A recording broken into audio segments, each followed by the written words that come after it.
I think one of the reasons I became an artist, I've always found it quite hard to choose. And being a visual artist allows me to engage with lots of different disciplines and lots of different ideas and bring those together through my practice. My name's Bryony Gillard and I'm an artist, and I work between performance, video, writing and exhibition making.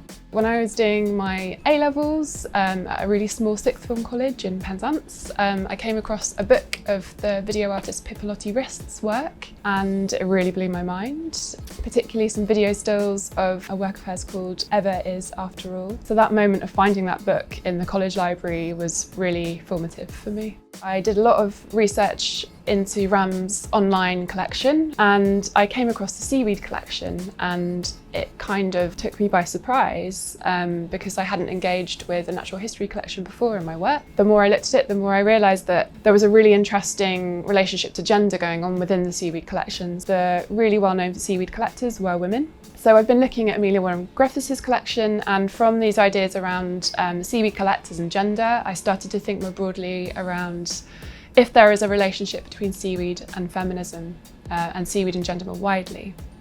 And the closer I looked and the more kind of tentacled directions my research took, I realised that there were a lot of really interesting and significant relationships. More widely, thinking about ideas around how seaweed as an organism symbiotically supports an ecology and biodiversity and nourishes and supports an ecosystem. There are some really interesting relationships between that understandings of different feminisms. And I'm really interested in archives in general and specifically in feminist archives, and I think there's maybe something to unpack there around what it means for something to be slippery and alive and elusive and to be flat and fragile, and how that might relate to active historicised feminisms. The final moving image work will be very textured and layered.